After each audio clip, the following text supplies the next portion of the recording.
clase de la asignatura de Derecho Tributario Sustantivo. Por favor, para comenzar, me comentan qué tal el sonido, ¿me están escuchando bien?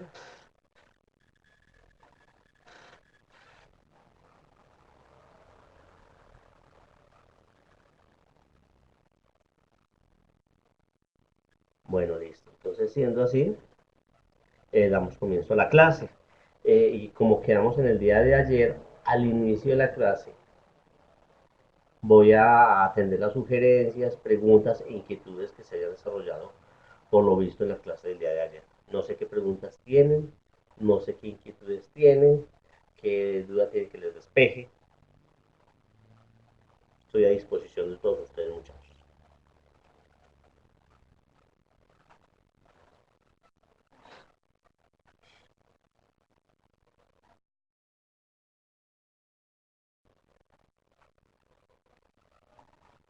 Muchachos, no hay dudas, no hay inquietudes, no hay preguntas. O puedo preguntar sin problema a todos. Vamos a ver, recuerden que en cualquier momento yo voy a empezar a preguntar por lo que estamos viendo el día de hoy y por lo que vimos en la clase del día de ayer. ¿Listo?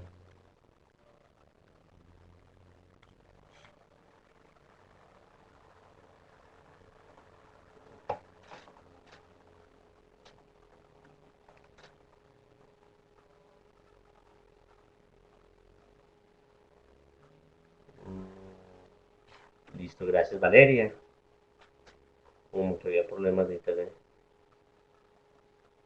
Me dice Carlos Alberto que buscó en la biblioteca y en Multilegis y cobraban.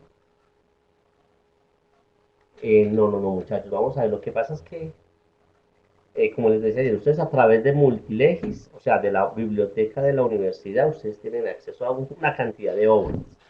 Entre ellas a Multilegis, no le van a cobrar absolutamente nada. Lo que pasa es que ustedes para acceder a ellos tienen que tener la clave de la universidad.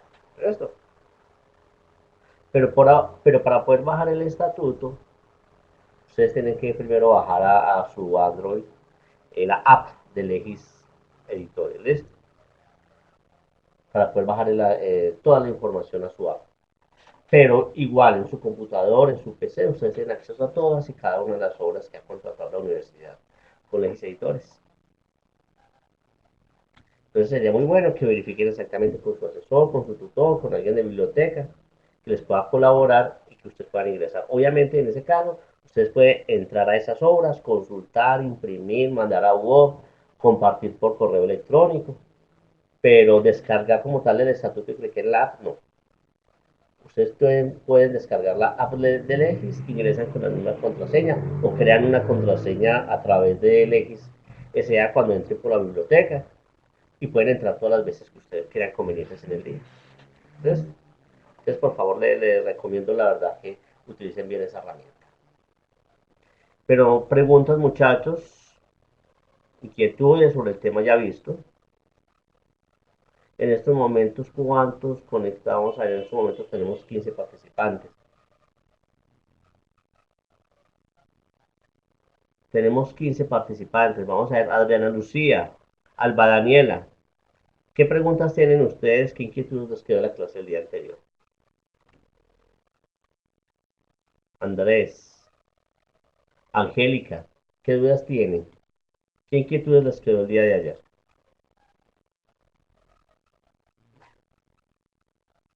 Entonces, estén preparados en cualquier momento. Yo voy a volver a retomar el tema anterior. Les voy a preguntar a cada uno de ustedes un poquito para ver si empezaron ya a repasar, si están volviendo a ver la presentación.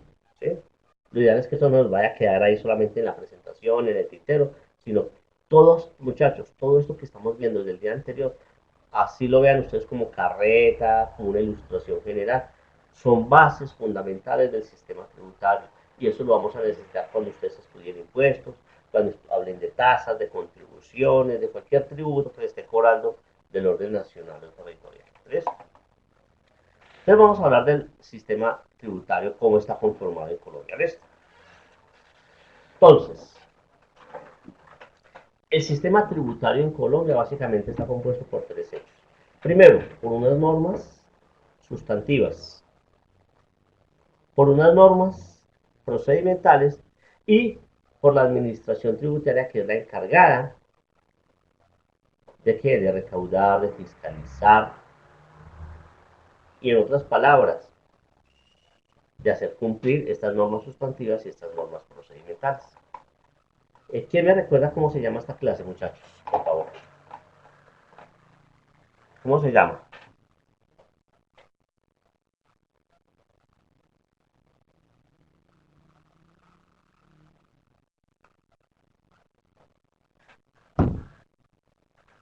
Derecho tributario sustantivo, ¿listo? ¿Y cómo se llama la clase que le antecede, que unos ya vieron conmigo y otros que van a ver en el siguiente corte, después de ver derecho tributario sustantivo? Derecho tributario procedimental, ¿listo? Miren, muchachos, exactamente por qué la universidad divide esta materia en dos. Una que es derecho tributario sustantivo. ¿Será que qué vamos a hacer nosotros en esos momentos, en esa materia, en derecho tributario sustantivo? ¿Quién me dice? ¿De qué vamos a hablar? ¿De qué parte del sistema tributario? Sobre las normas sustantivas. Así como está. Mire, el sistema tributario está conformado por unas normas sustantivas. Eso es lo que vamos a ver en esta asignatura, derecho tributario sustantivo. Por eso se llama así. Los que ya vieron el semestre pasado conmigo, derecho tributario procedimental, ¿de qué hablamos? De todas las normas de procedimiento que existen en materia tributaria. Y obviamente, para que se puedan cumplir esas normas sustantivas y esas normas procedimentales, tiene que existir una administración tributaria que sea la entidad encargada de supervisar, cobrar, fiscalizar, recaudar. En otras palabras, una entidad encargada de hacer cumplir las normas sustantivas y las normas de procedimiento tributario o normas procedimentales. Esto. Ahora entonces vamos a hablar de las normas sustantivas. Listo. El sistema tributario tiene unas normas sustantivas. ¿Cuál será la finalidad de las normas sustantivas? No es otra cosa que, que estudiar la obligación principal de los tributos. ¿Y qué será? Vamos a ver, ¿quién me dice qué será lo que busca el Estado con unas normas sustantivas? ¿Qué es lo que busca el Estado? ¿Ustedes qué pensarán? ¿Qué busca el Estado con estas normas sustantivas?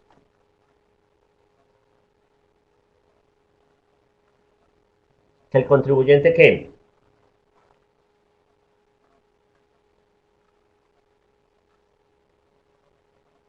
Que el contribuyente pague, ¿o no? De nada, no tiene sentido que existan unas normas sustantivas. No tiene sentido que existan unas normas procedimentales solamente porque existan. Una banalidad. No, el Estado necesita tributos con la finalidad de poder coayudar a financiar las cargas del Estado, los gastos de financiamiento, los gastos de inversión, el servicio de la deuda interna, el servicio de la deuda externa. Entonces, el Estado para poder financiar eso necesita que nosotros como contribuyentes, las personas naturales, las personas jurídicas, cumplamos con la obligación tributaria sustantiva, que no es otra cosa que ¿qué? Que pagarle al Estado una suma de dinero a título de tributo. Eso es lo que busca el Estado con las normas sustantivas. Con las normas sustantivas, básicamente, su estudio lo constituye la obligación principal. ¿Y la obligación principal es cuál? Pagar una suma de dinero. ¿Quién tiene que pagar esa suma de dinero? Un contribuyente. ¿Y por qué tiene que pagar una suma de dinero un contribuyente? Porque se dieron unos hechos generadores. ¿Y dónde dicen cuáles son los hechos generadores? ¿Ustedes qué creen? ¿En dónde? Principio de legalidad. ¿En dónde? Principio de legalidad. En una ley. Listo. Vuelvo y repito. ¿Cuál es la obligación sustancial? Pagar. ¿Quién tiene que pagar? Los contribuyentes. ¿Cuáles contribuyentes? Los que realicen los hechos generadores. Hechos generadores establecidos en dónde? En una ley, que obviamente está compilada en un estatuto tributario, como lo decían ahora. ¿Listo? Eso es así de sencillo.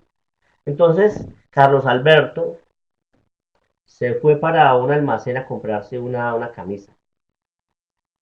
Ah, listo. Carlos Alberto es contribuyente del impuesto a las ventas. ¿Y por qué? Entonces, Carlos Alberto tiene que pagar una suma de dinero al Estado a título de impuesto a las ventas, ¿sí o no? ¿Y por qué Carlos Alberto tiene que pagar esa suma de dinero a título de IVA? Porque se dio un hecho generador. ¿Quién me dice cuál es el hecho generador que realizó Carlos Alberto? Ah, la compra de bienes grabados con IVA. Ah, ¿y dónde dice que la compra de bienes grabados con IVA es un hecho generador del IVA?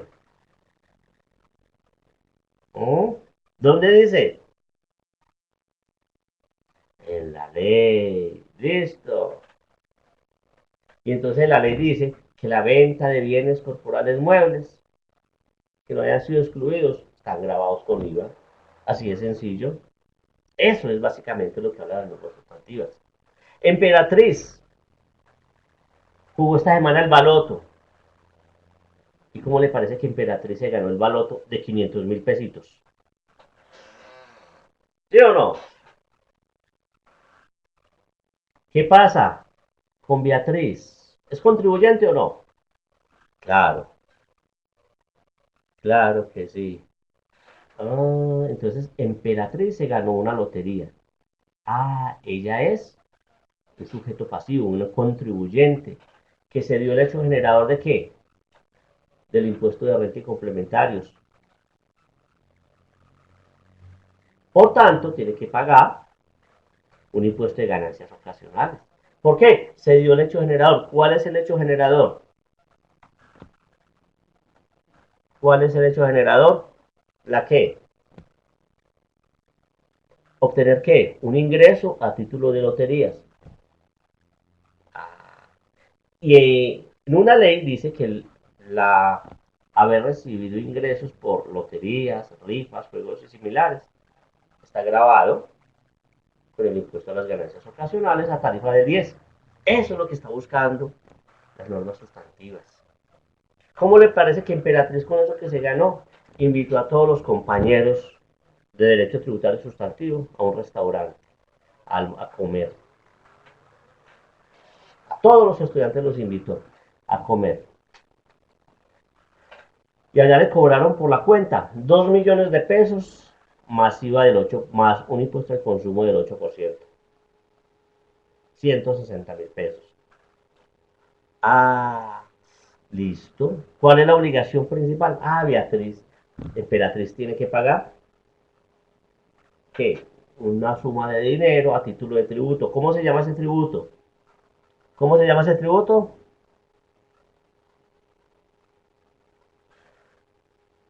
Impuesto al consumo. ¿Y por qué Emperatriz tiene que pagar ese tributo de impuesto al consumo, muchachos? ¿Quién me cuenta? ¿Mm? ¿Por qué será? Ah, porque se dieron los qué. Ah, porque se dieron los hechos generadores del impuesto al consumo, que está establecido en dónde. Ah, que está establecido en la ley. Entonces, por ende, Emperatriz tiene que cumplir con esa norma sustantiva, que es la de pagar. ¿Listo? Entonces, si les queda claro exactamente las normas sustantivas. ¿Cuándo se tiene que cumplir con el pago de la obligación principal? ¿Cuál es la obligación principal? Pagar una suma de dinero a título de tributo. ¿De qué tributos? De renta, de IVA, de predial, de industria y comercio, de impuesto al consumo, de impuesto al patrimonio. ¿Y por qué? ¿Y por qué tiene que pagar esa suma de dinero a título de tributo? Porque esa persona natural o jurídica hizo qué? realizó los hechos generadores. ¿Cuáles hechos generadores? ¿Cuáles hechos generadores?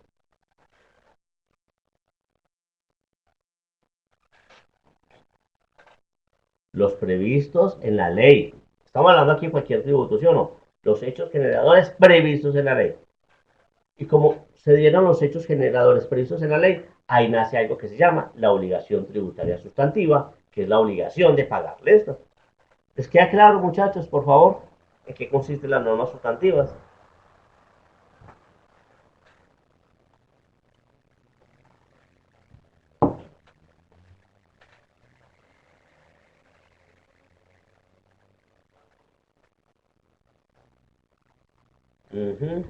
¿O hay preguntas o hay inquietudes?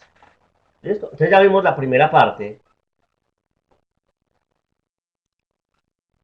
del, del sistema tributario colombiano. El sistema tributario está conformado por unas normas sustantivas. De que me hablan de que buscan es que el contribuyente pague, cumpla con la obligación sustantiva, con la obligación principal, que es la de pagarle esto. Esas normas sustantivas de la DIAN, porque estamos hablando ya de impuestos territoriales, básicamente las vemos nosotros relacionadas o más bien compiladas en un libro. ¿Cómo se llama ese libro? ¿Quién sabe cómo se llama ese libro donde quedan compiladas todas esas normas de carácter tributario del orden nacional? Muy bien, Emperatriz, muy bien, Marta. Estatuto tributario. De hecho, muchachos, el estatuto tributario no es más que un decreto con fuerza de ley, que es básicamente el decreto extraordinario o el decreto especial 624 de 1989, es lo que hoy conocemos como ¿qué? Como el estatuto tributario. Si ustedes tienen su estatuto tributario, miren que al principio les va a aparecer decreto extraordinario, decreto especial 624 de 1989. ¿Y por qué? Porque está así. Muchachos, por allá en 1989, cuando era presidente un amigo de ustedes, no sé si muchos de ustedes lo conocieron o no, un señor de Amagá, presidente de Amagá, no sé si alguien sabe su nombre, ¿cuál será? Quien fuera presidente de la República, el señor Belisario Betancourt, muy bien.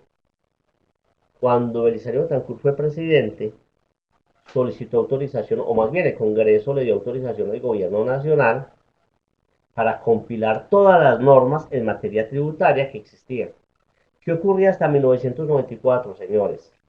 En Colombia, para hacer una declaración de renta, una declaración de IVA, tenía, todo contador o todo asesor tributario tenía que tener todas las normas sin saber si estaban vigentes, si no estaban vigentes. Fuera de eso, que en su momento no existía hoy las herramientas de un señor Google, que todo lo sabe, o todas las herramientas que nos muestra, por ejemplo, Multilegis, o cualquier otra página, actualice, gerencia, accounting. En su momento no teníamos todas esas herramientas. Entonces, existían normas para hacer la declaración de renta de 1902, de 1910, 1912, 1930, 1950, 1975, que era la mayoría, 1976, 1977, 1980. Entonces, a la final, para la administración tributaria, así como para el contribuyente, hacer la declaración de renta a veces se volvía tremendo problema, porque muchas veces no se sabía que si esas normas estaban vigentes o no estaban vigentes. Como digo, normas de normas. Entonces, ¿qué hicieron en su momento? ¿Qué hicieron en ese momento? Llegaron el presidente de la República autorizó a que ciertas personas compilaran todas esas normas de todos esos años y las compilaran en un librito que hemos llamado Estatuto Tributario, a través del decreto especial 624 del 1989. Entonces, por allá en 1989 se creó el estatuto tributario de la siguiente manera. Obviamente, cada año, cada vez que hay modificaciones a la ley, el estatuto tributario se va modificando. Por eso es que nosotros en el estatuto tenemos parágrafo primero, que parágrafo segundo, o tenemos el artículo, por decir caso, 642 raya 2, raya 3, raya 4, porque a veces salen normas y hay que irle metiendo.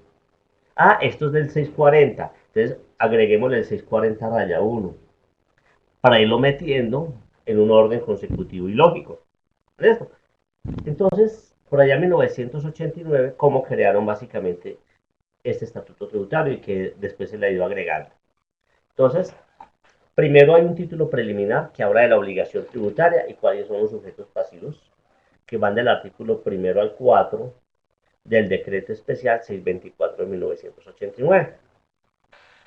Después de ese título preliminar, encontramos el libro primero.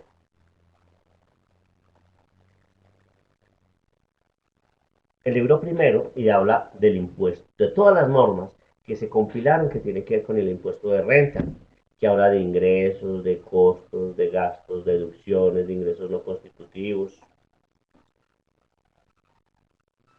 Toda esa información la encontramos en el libro primero, que va de los artículos 5 al artículo 364 del Estatuto Tributario. ¿Esto? O sea, todo lo que tenga que ver con impuesto de renta lo vamos a encontrar en esos artículos. Ahí va, obviamente, sí, Carlos Alberto, toda la tabla de retención en la fuente. No, algunas tablas sí, pero no todas. La del impuesto de renta sí va a ir ahí. La del artículo 241, 242, todas esas van a ir ahí.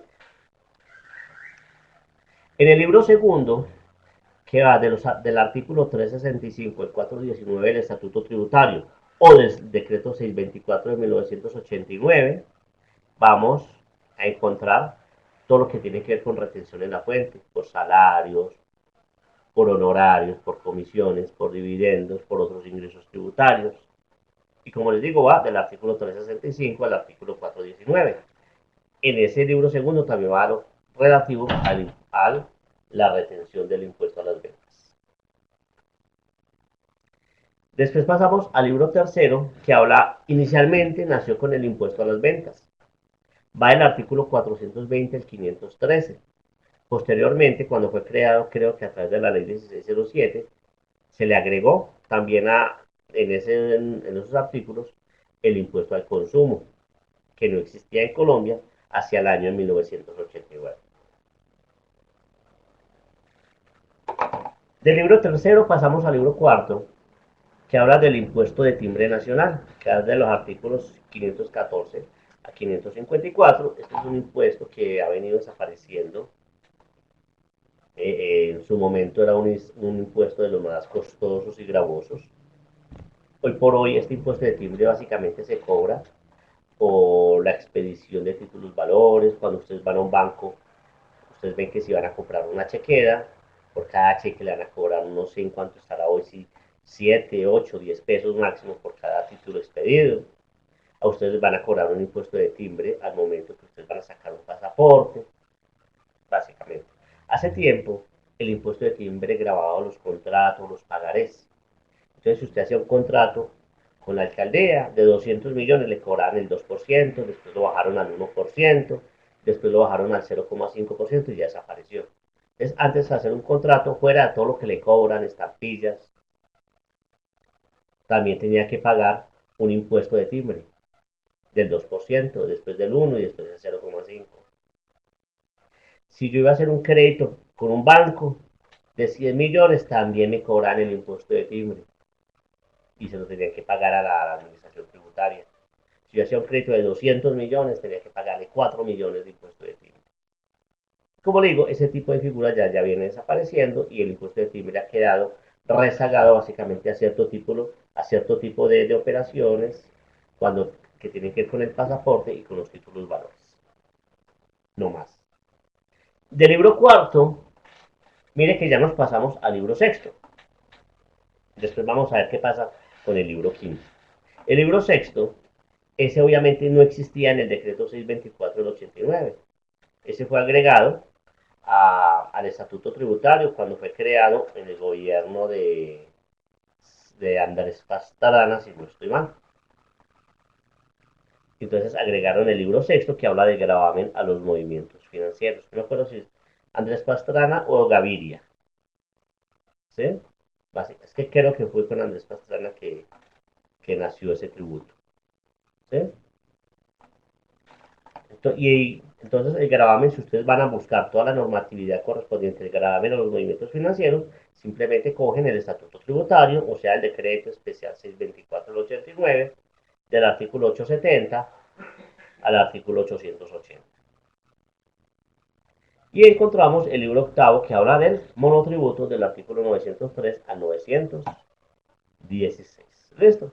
Entonces mire que en Colombia afortunadamente nació en su momento el estatuto tributario porque de lo contrario esto sería un desorden. Colombia, que es un país de normas, hacer una declaración tributaria sería bastante complicado, entendiendo que no sabríamos cuáles serían vigentes y cuáles no. El estatuto tributario y el decreto único tributario, que les informé ayer en la bibliografía, son de vital importancia para la consulta de ustedes como estudiantes y ya de nosotros como profesionales. ¿Listo? Entonces, estos que estamos viendo aquí son todas las normas sustantivas, que como su nombre indica, estudia la obligación principal. ¿Y qué significa que estudia la obligación principal? O sea, la obligación de pagar el impuesto de renta y complementarios. Entonces, en los artículos 5 al 364 le va a informar cómo se calcula, cómo se llevan los ingresos, los costos, las deducciones, cuál es la tarifa, cuáles son las tablas que va a utilizar. Entonces, mire que eso es lo que nos va a hablar sobre retención en la fuente, cómo se calcula la retención en la fuente, a quiénes se le practica, cuáles son los porcentajes, cuáles son las bases.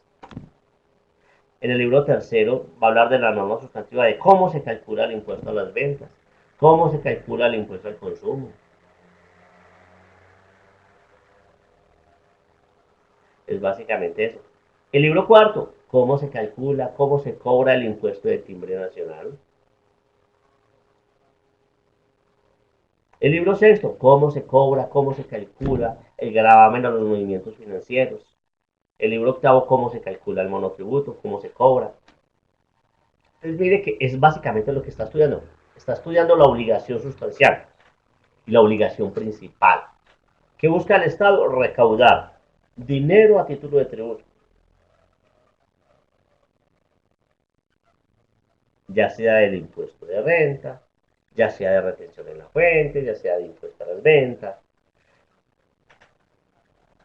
de impuesto al consumo, del impuesto de timbre nacional, del gravamen a los movimientos financieros, el monotributo de esto.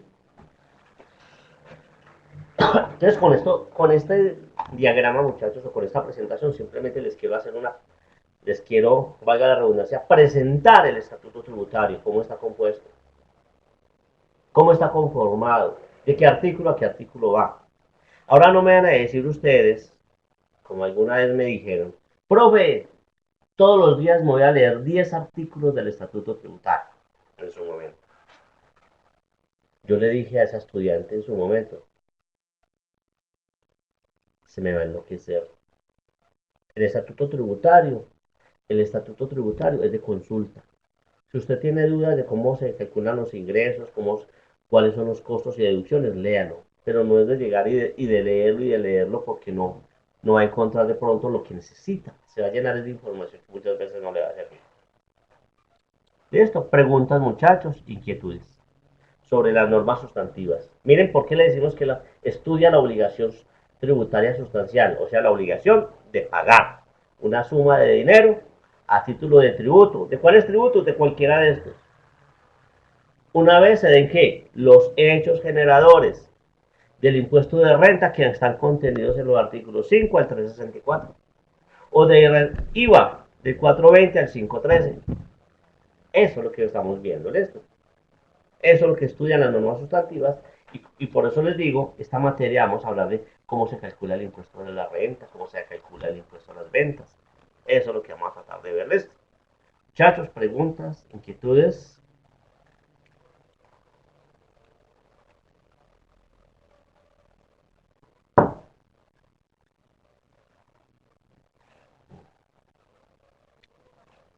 No hay preguntas, muchachos.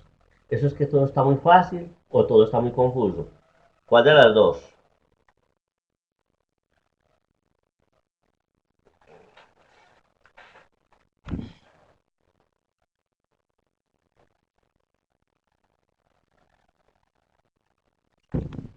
Bueno, listo. Entonces, mire, ya hablamos de la primera parte de la composición del sistema tributario colombiano, que son las normas sustantivas. Si ustedes miran en este libro,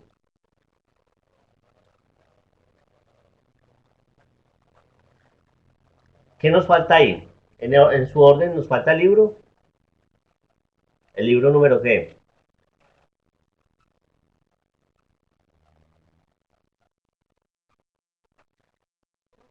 el libro quinto exactamente.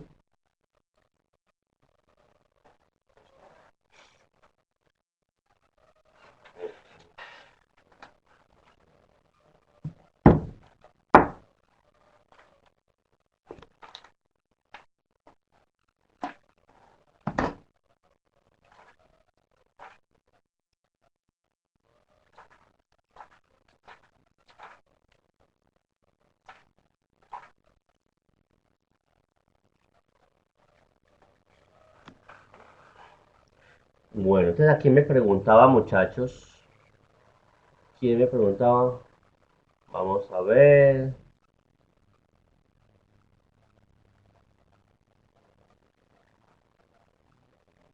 ¿Qué querrá decir que se ve la luz por acá? ¿Por qué, Carlos? ¿Dónde anda? Vamos a ver, dice Carlos que para que se cumpla la norma sustantiva debe haber un proceso generador para que haya un impuesto. Lo que quiero decir es, Carlos, aquí estamos hablando de normas sustantivas. Una de las normas sustantivas tiene que ver con el impuesto a las ventas o el impuesto al consumo. Para que Carlos, o Alba Daniela, o Marta Liliana sean contribuyentes del impuesto a las ventas, porque van a ir y van a comprar un bien corporal mueble, una blusa, una camisa, unos zapatos. Entonces, como ahí se dio que el hecho generador. Y ese hecho generador está contenido en dónde? En la ley. Y esa ley lo incluyó obviamente en el Estatuto Tributario, los artículos 420 al 513. ¿Listo? Entonces, como de los artículos 420 al 513 dice que la venta de bienes corporales muebles que no hayan sido excluidos están grabados con IVA. Entonces, a Carlos Alberto le toca pagar el IVA, bro. Por ejemplo, si ustedes van a ir a comprar un estatuto tributario, que es un libro de carácter científico y cultural, si ustedes van a ir a comprar ese libro a una papelería, a una editorial, ese libro, los libros de carácter científico y cultural no están grabados con IVA. Entonces, ¿qué va a pasar?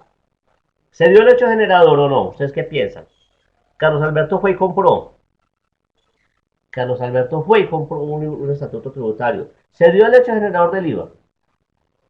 No se dio el hecho generador del IVA porque ese producto que está comprando no está grabado con IVA. Entonces, como no se dio el hecho generador, Carlos Alberto no tiene que pagar ese impuesto a las ventas. ¿Listo? ¿Por qué? Porque así lo contempla los artículos 420 al 513 del Estatuto Tributario, que es donde están compiladas todas las normas sustantivas del impuesto a las ventas. Ah, así lo pague con tarjeta de débito, lo pague en efectivo, con transferencia, como sea, da igual. ¿Listo? Si yo compro libros, y son libros de carácter científico y cultural que están debidamente registrados, que tienen el ISBN o el ISSN, que es el registro estándar que le da el Estado a ellos, no tienen que pagar, no tienen por qué pagar el impuesto a las ventas. ¿Listo? Es independiente de cómo lo paguen, porque lo que busca el Estado es incentivar la lectura, entonces vamos a tratar de que el que venda libros lo venda sin el impuesto a las ventas. Que es que Hyber se fue a comprar leche, la leche tampoco tiene IVA, entonces no se dio el hecho generador del impuesto a las ventas, porque entre las normas sustantivas decía que la leche es exenta.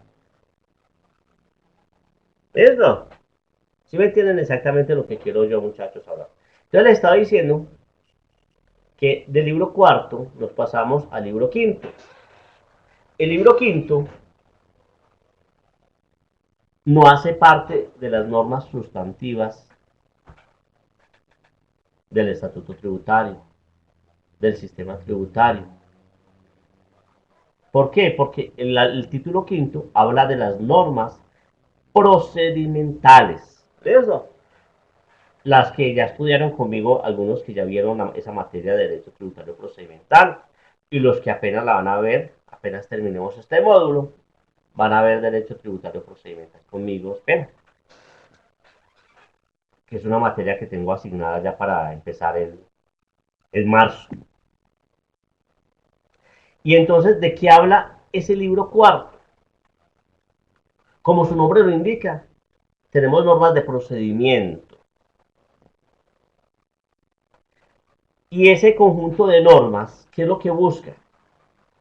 Primero, rigen todo lo que tenga que ver con la determinación de los tributos. Normas que hablan de cómo se fiscaliza a los contribuyentes que no están calculando adecuadamente su impuesto de renta, su impuesto de venta, su impuesto al consumo, su impuesto al patrimonio, el gravamen a los movimientos financieros. Cómo se liquidan los impuestos, cómo se liquidan las sanciones, cómo se discute con un contribuyente en materia tributaria, cómo se pueden defender los contribuyentes en materia tributaria, ya sea ante la misma DIAN o sea ante los jueces. Eso es lo que nos habla el procedimiento tributario. ¿Y será que ustedes qué creen? ¿Qué busca el procedimiento tributario? ¿Para qué existirán esas normas? ¿Quién me dice? ¿Para qué será que están esas normas contenidas en el estatuto tributario? ¿De bonito o no?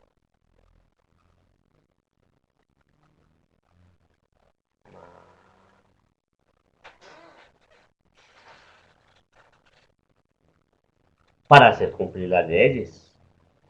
Muy bien, Marta. Muy bien, Carlos. Para coaccionar al contribuyente. Porque a veces nosotros como contribuyentes tenemos ese vicio, entre comillas, que a veces de no pagar. Qué pereza pagar. Entonces que cuando el Estado nos pone unas normas procedimentales y nos dice, vean, si usted contribuyente está obligado a presentar las declaraciones tributarias y no las realiza a tiempo, deberá de pagar una sanción equivalente al 5% del impuesto a cargo por cada mes o fracción de mes. O le vamos a aplicar una sanción por no declarar del 20%. O si usted presentó su declaración tributaria con inconsistencias, le vamos a clavar, ese término que se utiliza mucho, una sanción del 160% o una sanción del 100%. Entonces, el contribuyente antes de cometer un error, antes de cometer un ilícito en su declaración tributaria, lo piensa dos veces porque sabe que la administración tributaria está investida de todas las atribuciones con la finalidad de fiscalizar esas declaraciones y de imponer las sanciones a que haya lugar. Entonces, eso es lo que busca. ¿Y ustedes qué creen? ¿Con qué finalidad el Estado crea las normas procedimentales? ¿Cuál es el fin primordial? ¿Cuál será el fin primordial? ¿Ayudar a qué?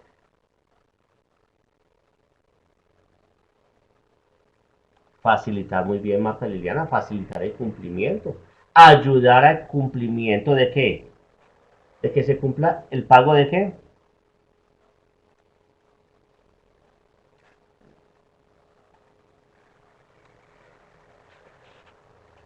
Que se cumplan con las normas sustantivas. Eso es básicamente lo que está buscando. ¿Y qué buscan las normas sustantivas? ¿Quién me dice? Muy bien, Marta Liliana, el pago del tributo. Eso, hacia eso va. Las normas procedimentales por sí solas no tendrían sentido si no están encaminadas a que el contribuyente calcule el impuesto de acuerdo a las normas contenidas, a las normas sustantivas contenidas en el estatuto tributario. No tendría sentido si no está encaminadas a que el contribuyente presente sus declaraciones a tiempo. Y es una forma de coaccionar. Si a usted le da, lastimosamente, si a nosotros nos dicen si no cumplimos hay sanción y son tan onerosas, algunas sanciones son demasiado onerosas, pero es la única forma que terminamos cumpliendo. Y recuerden algo, recuerden que el desconocimiento de la ley no es excusa para el cumplimiento de las normas.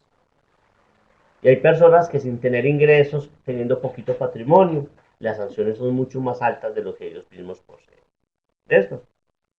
Entonces, dentro de estas normas procedimentales, fuera que tienen todas esas normas relativas a cómo se determinan los impuestos, los tributos, cómo fiscaliza la DIAN, cuáles son los tiempos que tienen para fiscalizar a los contribuyentes, cuáles son los actos administrativos que tiene que mandarle al contribuyente cuando lo va a fiscalizar, cuando le va a discutir los tributos, cuál es el tiempo, cuánto es el tiempo que tiene la administración tributaria para mandarle esos requerimientos, cuáles son los plazos que tiene el contribuyente para contestar,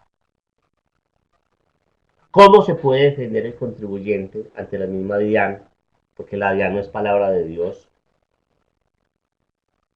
¿Y qué pasa cuando en una discusión con la DIAN ninguno de los dos se pone de acuerdo? ¿Cómo me puedo seguir defendiendo? Entonces ya ahí aparecen normas. ¿Cómo nos podemos defender ya cuando yo quiero demandar la DIAN ante los tribunales?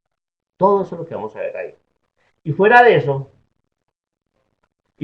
muchachos, también dentro de las normas procedimentales vamos a encontrar ciertas obligaciones formales. Algunas obligaciones que nada tienen que ver con qué, con las normas sustantivas, con el recaudo de los tributos. Algunas sí, algunas otras no. ¿Y qué buscan esas obligaciones formales? Conocer el contribuyente, aprender a clasificar el contribuyente, saber qué obligaciones tiene el contribuyente con la administración tributaria.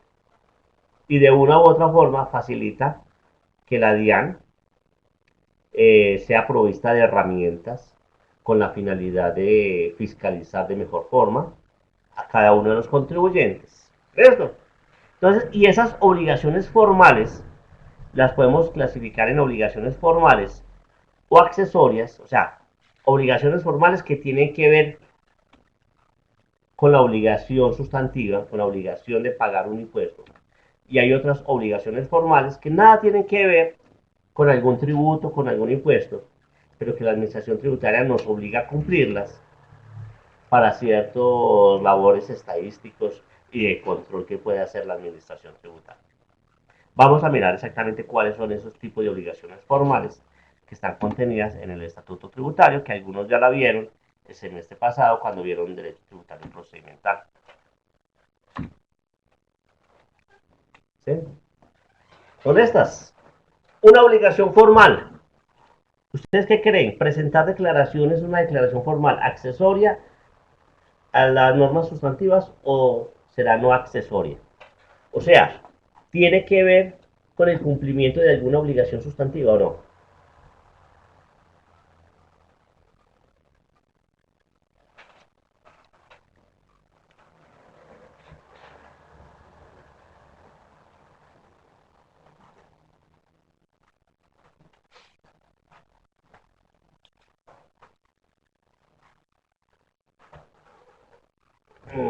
Claro, ¿cuál, emperatriz? ¿Cuál es la obligación formal?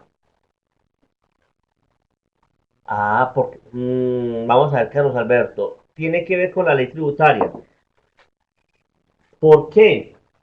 No es tanto que tenga que ver con la ley tributaria, porque presentarle la declaración, si bien es una obligación formal, tiene que ver, es accesoria porque tiene que ver con una obligación sustantiva. Yo tengo que presentar mis declaraciones para poder cumplir con la obligación tributaria sustantiva, que es la de pagar el impuesto de renta, impuesto de IVA, impuesto al consumo. Porque lastimosamente, inclusive cuando empezamos con estos servicios informáticos de la DIAN, en su comienzo se estaba presentando un error, muchachos. se estaba presentando un error.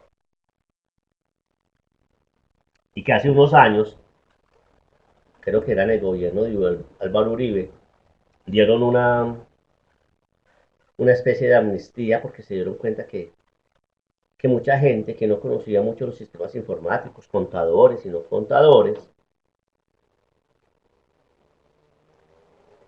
había un bache entonces en la información. Entonces, ¿qué hacía la gente? Llegó y vamos a hacer la declaración de renta de Emperatriz. Hasta el año anterior siempre se presentaban en la declaración de manera litográfica. O sea que había que ir a hacer entrega, comprar la declaración, llenar la mano a máquina. Si hubo un error, rasgue y compre otra. No sé a cuántos de aquí de pronto le tocarían esas declaraciones. A mí me tocó. ¿Sí? Entonces, ¿qué pasó cuando empezó el primer año? Que nos podíamos, a través de una clave, nos ingresamos a servicios informáticos, algo muy lento, muy despacioso, como todo en sus comienzos. ¿Sí? Entonces, como que Andrés ya está viejito también, bueno, eso veo. Entonces empezamos en los servicios informáticos. Y entonces voy a hacer la declaración de Emperatriz. Y entonces le hacía la declaración, ingresos, 2.000 millones de pesos, costos, 1.000 millones de pesos, gastos, 100 millones de pesos. Bueno, y así. Y me dio la renta líquida gravable de 500 millones de pesos. Impuesto, 150 millones de pesos. Eso. ¿Qué pasó? La declaración había que imprimirla de la página de la DIAN, que Emperatriz la firmara y la presentara en el banco. Esa es una obligación formal, presentar la declaración debidamente firmada, así sea sin pago. ¿Qué ocurrió? El contador creyó que la declaración ya había quedado presentada ante la DIAN. Lo único que hizo fue bajar el formulario del pago. Bajó el formulario 490, impuesto 150. Entonces se fue para el banco y llevó el formulario 490 y pagó 150 millones de pesos. ¿Listo? ¿Qué ocurre ahí? Emperatriz ha cumplido con qué obligación, la tributaria sustantiva o la obligación tributaria formal. ¿Con cuál de las dos?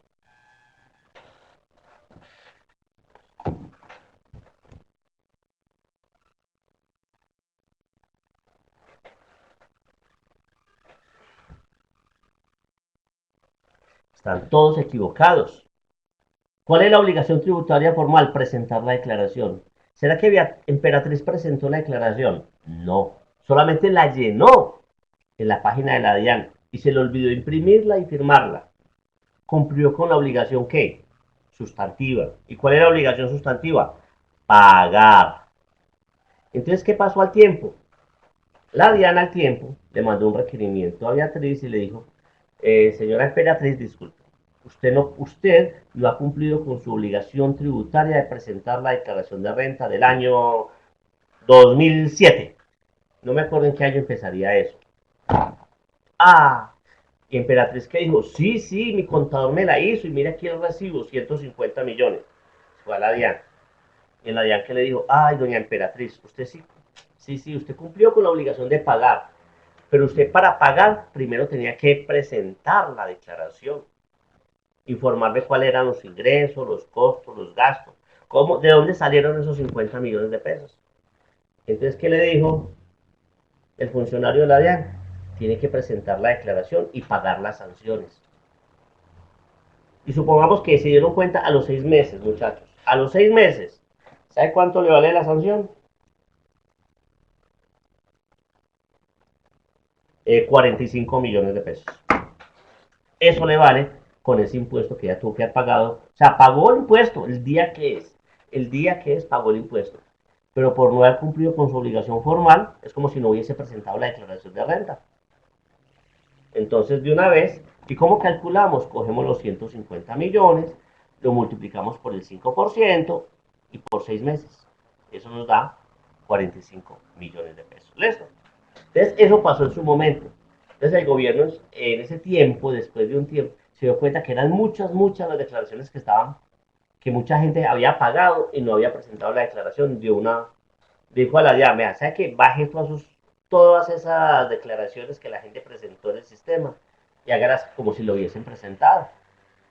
Y crúcelas con el valor a pagar. Eso pasó solamente una vez y eso no va a volver a pasar.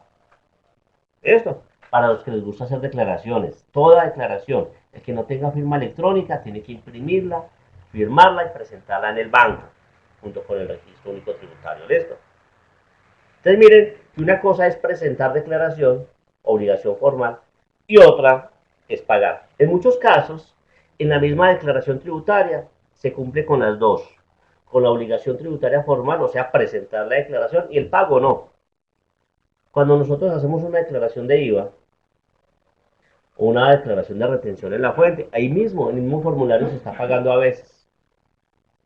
Claro que si es a través de los servicios informáticos de la DIAN, mire que nosotros presentamos la declaración y, o sea, la obligación formal, y después tenemos que ir a cumplir la obligación sustantiva.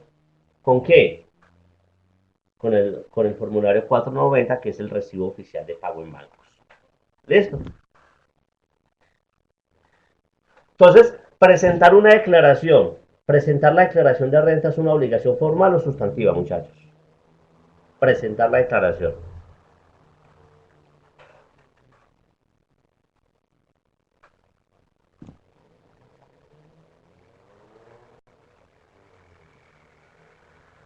Formal, muy bien. Otra obligación formal de los contribuyentes, certificar. ¿Sería accesoria o no accesoria a la obligación tributaria sustantiva? O sea, ¿tiene que ver con una obligación sustantiva o no tiene que ver con ninguna obligación sustantiva? No es accesoria, nada, no tiene que ver nada. ¿Qué significa certificar? Que si yo le practiqué retención en la fuente a alguien, mi obligación es certificarle para que esa persona lo pueda llevar en su declaración de renta o en su declaración de IVA o en su declaración de ICA. Otra obligación formal de los contribuyentes. Ah, señor contribuyente, usted tiene que informar y atender requerimientos. Ah, claro. Si la DIA le mandó una cartica a Valentina Grisales y dijo, Valentina, usted está inscrita como no responsable de IVA. Le solicito que me manden, que me responda dentro de los 15 días siguientes y me informe cuáles compras le realizó usted al almacén Éxito durante el año grabable 2018, indicando el número de factura, fecha, concepto, valor, IVA y total. Eso. Si la DIAN le mandó ese requerimiento a Valentina, ¿qué tiene que hacer Valentina?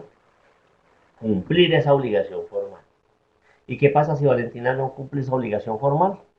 ¿Ustedes qué creen?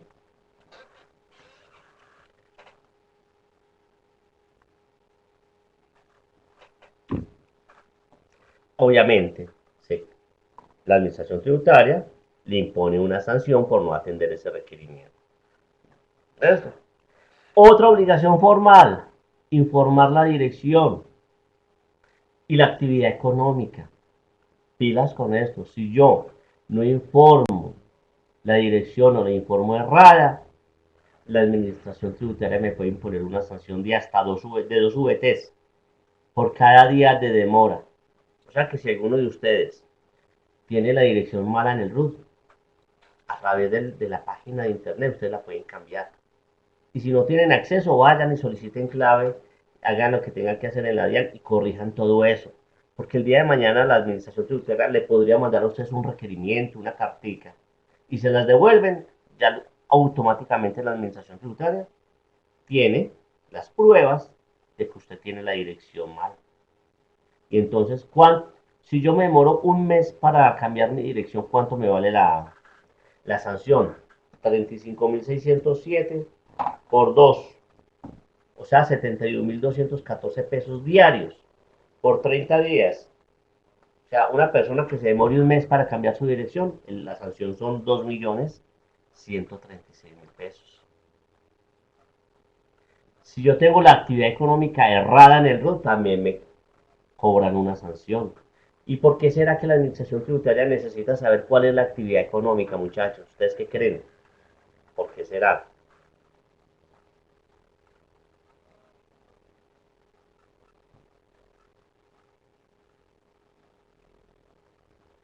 ¿Y para qué los necesita clasificar?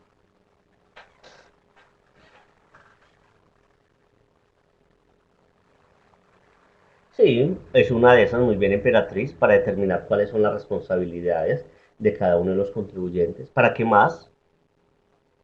¿Será solamente para eso? Para saber si tiene que cobrar IVA, no tiene que cobrar IVA, si es responsable del impuesto al consumo. ¿Para qué más será? Para fines estadísticos, para fines de fiscalización, porque la administración tributaria ya sabe más o menos cuál es la tasa de tributación de los contadores, de los médicos, de los psicólogos, de los odontólogos. Entonces, si alguien se sale de ese margen, si el promedio de los contadores está pagando el 1.5% y este está pagando el 0.2%, este señor me está pagando menos. O sea, para eso es básicamente, para fines estadísticos, para fines de fiscalización y para establecer responsabilidades, como dice Emperatriz. ¿Listo? Otra obligación formal, facturar. Si yo estoy obligado a facturar, tengo que hacerlo con todos los requisitos que habla el Estatuto Tributario, artículo 615 al artículo 617. Otra obligación formal, conservar los documentos internos, externos, correspondencia. Otra obligación formal, inscribirse en el registro único tributario previamente al inicio de actividades. Porque si no lo hacemos, otra sanción de una VT diaria por cada día de demora. Informar el NIT en todas las correspondencias, documentos, facturas. Si yo saco correspondencia en una empresa, siempre esa correspondencia debe indicar el nombre de la empresa y el NIT. Otra obligación formal, inscribirse como responsable del IVA si estoy realizando operaciones grabadas con IVA. Otra obligación formal, llevar contabilidad. ¿Qué pasa si no llevo contabilidad estando obligado? ¿Qué pasa si llega la administración tributaria y me hace revisión de libros de contabilidad y no los tengo? ¿Qué va a pasar? La administración tributaria me va a cobrar una sanción por hechos irregulares en la contabilidad. Si yo me convertí en agente de retención, porque mis ingresos y como mi patrimonio bruto el año anterior fue superior a 30.000 VTs, ¿qué significa eso? Que estoy obligado a practicar retención en la fuente por todos los conceptos y consignarla a favor de la DIAN en el formulario 350. Esa es una obligación. Reportar información exógena, lo que antiguamente llamábamos como medios magnéticos. Si estoy obligado, de acuerdo a las normas, a presentar información exógena, la tengo que hacer. ¿Qué pasa si no la presento? La administración tributaria me va a sancionar por no reportar dicha información a la administración. ¿Listo? Preguntas, muchachos, inquietudes. Entonces, muchachos, ¿entendieron exactamente la diferencia entre lo que es el derecho tributario sustantivo y el derecho tributario procedimental o no? ¿En qué consiste el uno y en qué consiste el otro no?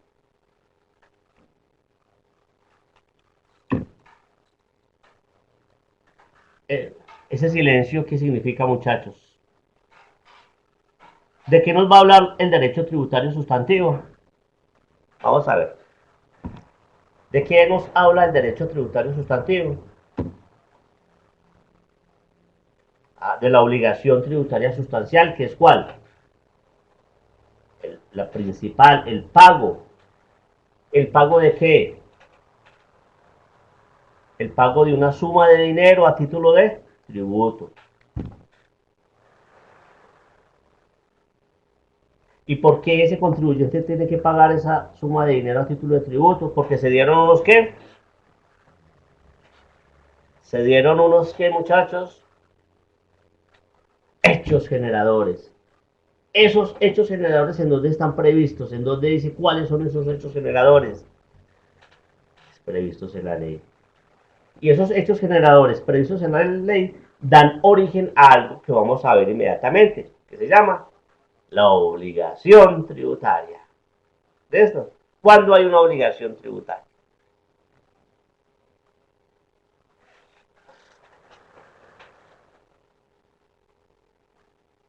Entonces, aquí viene un término nuevo, ustedes lo van a encontrar mucho, muchachos, cuando ustedes vayan a una charla. Todos esos términos que hemos visto aquí, ustedes los van a ir reconociendo cuando lean, cuando vayan a charlas, que derecho tributario sustantivo, ustedes ya saben de qué habla el derecho tributario sustantivo, cómo se calcula cada uno de los tributos, cuáles son los hechos generadores, todo eso.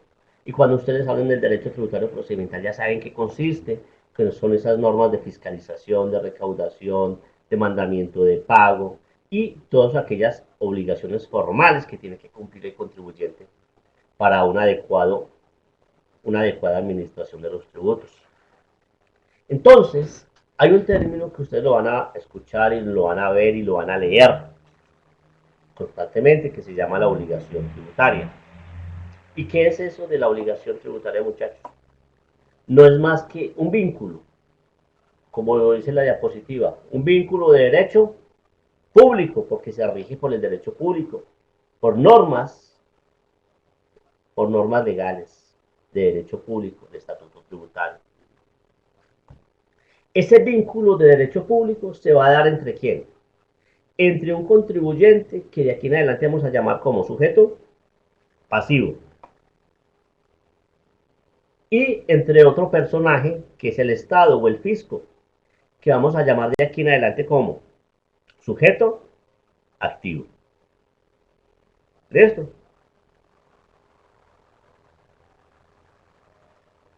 Entonces, ¿qué pasa?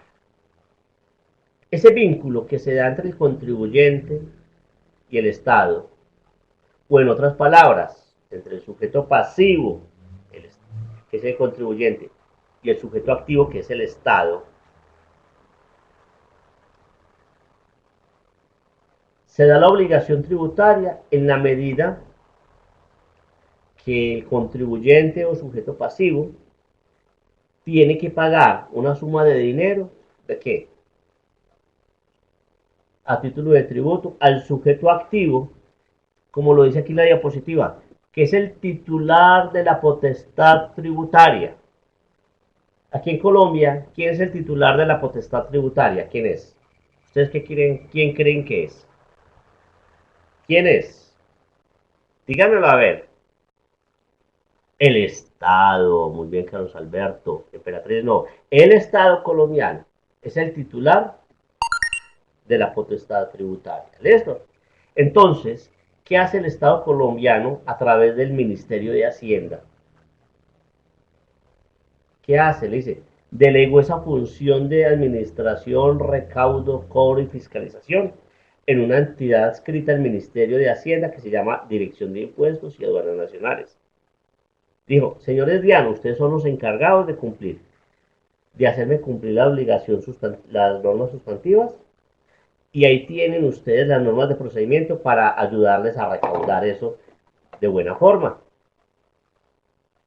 Eso. Si es un impuesto del orden nacional, obviamente la potestad tributaria recae en el Estado, el cual la ha delegado en la DIAN. Pero, si es un impuesto del orden territorial como industria y comercio y predial, ¿quién es el titular de la potestad tributaria? El impuesto de industria y comercio de Manizales, por ejemplo. El municipio de Manizales, los municipios. Lo que pasa es que el municipio, a través de la Secretaría de Hacienda, delega dicha potestad, dicha administración, dicha fiscalización, por lo general en la tesorería municipal. Pero mire que esto que estamos hablando se puede dar a nivel nacional o a nivel territorial, en el municipio, en el distrito. Entonces, ¿cuándo se da esa obligación tributaria? Entonces, la obligación tributaria, vínculo de derecho público, que se da entre el Estado, que se llama sujeto activo, y el contribuyente, que vamos a llamar sujeto pasivo. Pero ¿por qué se da ese vínculo de derecho público entre estas dos personas? ¿Por qué se da? Porque se dieron unos qué? Unos qué? ¿Cuáles hechos? Porque se dieron unos hechos generadores. ¿Cuáles hechos generadores, muchachos? ¿Cuáles? ¿Cuáles hechos generadores? ¿Mm? ¿Cuáles? Muy bien, emperatriz. Los hechos generadores previstos en la ley, ninguna otra parte. Principio de legalidad. ¿Cierto?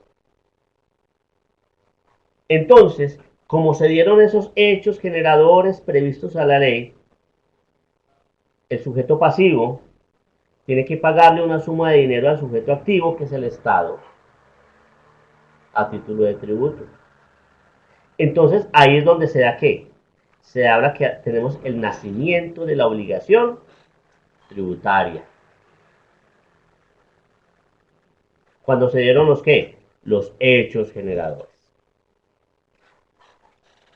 Emperatriz volvió a jugar hoy el baloto y se ganó otra vez el baloto.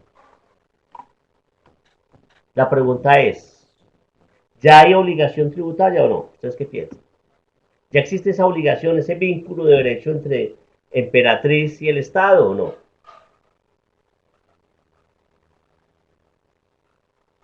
Sí, ya lo hay. Claro. Ay, Emperatriz, claro, mire. Usted es un sujeto pasivo, contribuyente. Usted realizó el hecho generador. ¿Cuál es el hecho generador? La obtención de un ingreso a título de ganancia ocasional por loterías.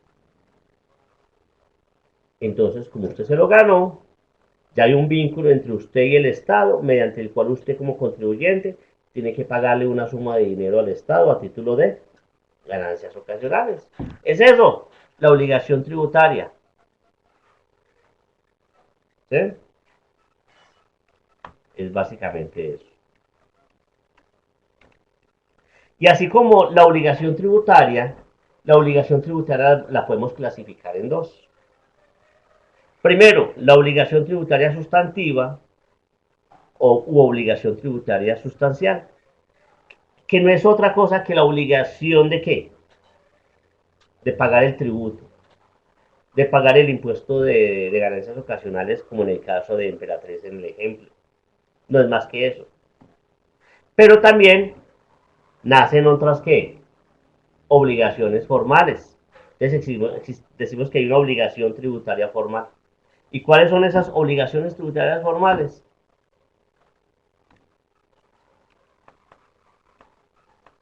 Todas estas. Lo mismo que vimos ahora. O sea que la obligación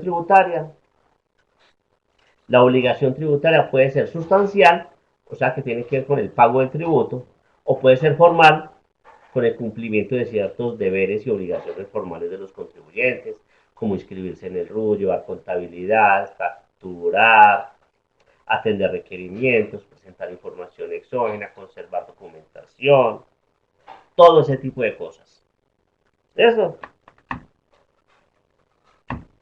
Hasta ahí cómo vamos, muchachos, por favor. Si he sido explícito o este tema está muy cansón.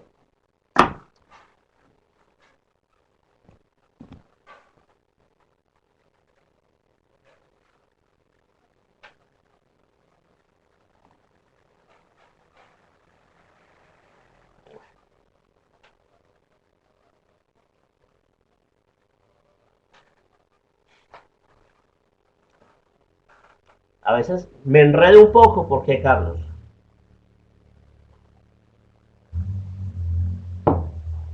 ¿Por qué me enredo?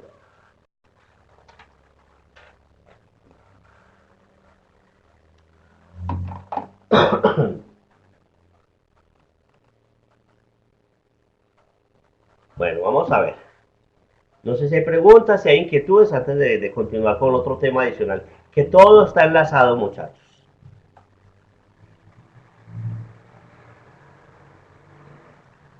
Vamos a ver.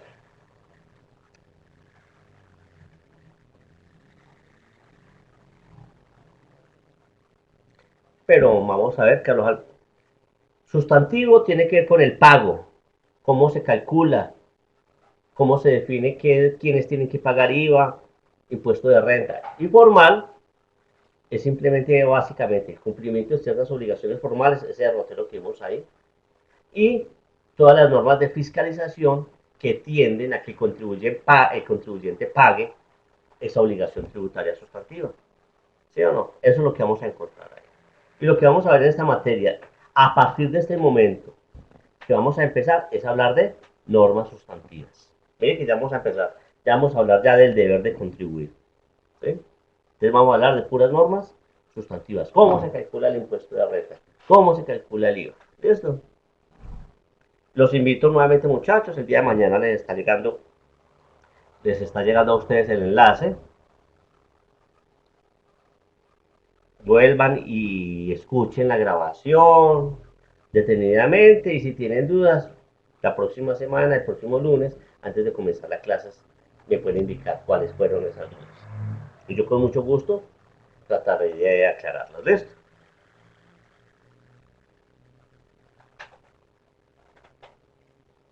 Bueno, muchachos,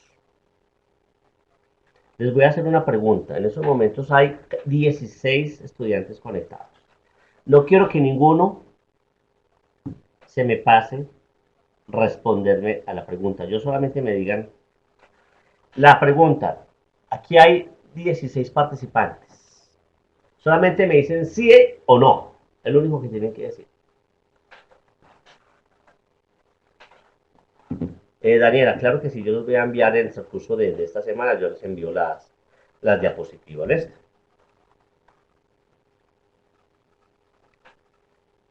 Y Mónica Alejandra, ¿qué me respondió? Y Jaiber, ustedes no han hecho la pregunta. Me van a decir sí o no. Vamos a ver, de los 16 participantes que hay en estos momentos, necesito saber de esos 16 quiénes son contribuyentes del impuesto de renta y complementarios en Colombia.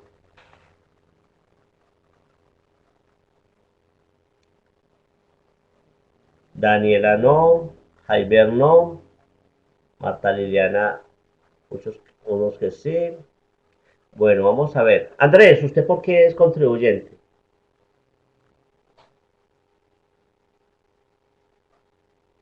Mauricio, ¿por qué usted es contribuyente del impuesto de renta?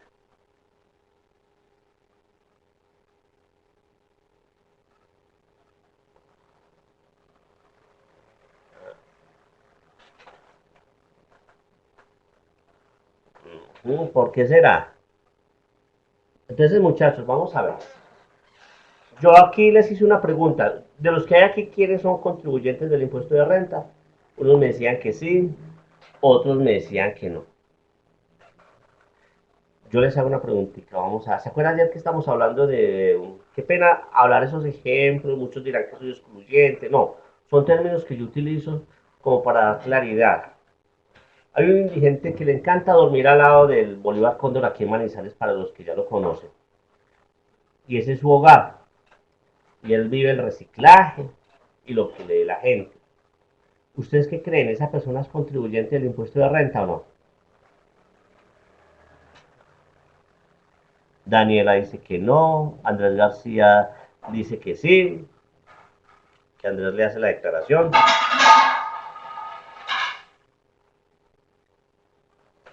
que no, Emperatriz dice que no, Ricardo que no,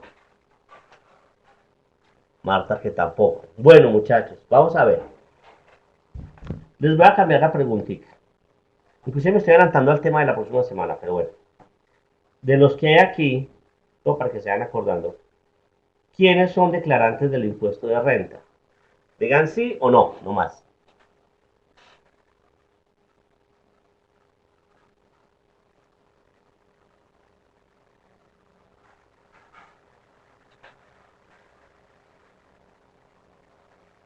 Mm, bueno, aquí les vuelvo a hacer otra preguntita.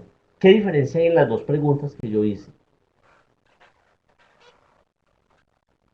Primero les pregunté quiénes son contribuyentes del impuesto de renta. Y después les pregunté quiénes de los que están aquí son declarantes del impuesto de renta, ¿o no?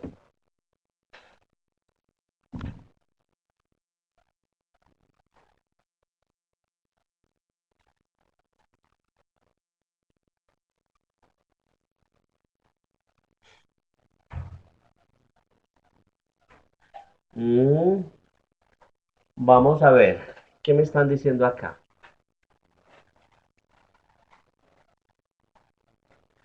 Mm, declarar no es igual a contribuir. Declarar no siempre es pagar. Pienso que todos tenemos una carga de impuestos. Bueno, muchachos. Entonces, muchachos, vamos a ver. Aquí les quiero dejar claro, todos en Colombia, absolutamente todos los ciudadanos colombianos, estamos obligados a ayudar a financiar las cargas, gastos e inversiones del Estado bajo los principios de justicia, equidad y proporcionalidad. Así lo dice quién, así lo dice quién, la Constitución Política de Colombia. Numeral noveno, artículo 95. Esto. ¿Qué significa eso? Que ese indigente que nosotros estamos hablando, poniendo el ejemplo, que duerme a la intemperie, que vive el reciclaje de la limosna, es contribuyente en Colombia del impuesto de renta. No faltará que el día de mañana yo lo llame y le diga al señor, venga, ¿por qué no me ayuda mañana a cargar por allí unos bultos? 2 días a cargar, es que necesito descargar una mula y le hago la liquidación de los 2 días y le voy a pagar 200.000 pesos. ¿Listo? ¿Qué significa eso? Que tuvo un ingreso de 200.000 pesos y lo más seguro es que me va a tocar practicarle una retención del 6%. O sea, ¿de cuánto va a ser la retención? 12.000 pesitos por los 200.000 pesos de ingresos que obtuvo. ¿Para dónde va esos 12.000 pesitos? ¿Ustedes qué creen? ¿Para dónde van esos 12.000 pesitos que les conté a ese indigente que lo puse a trabajar 2 días de cotero y se ganó 200.000 pesos?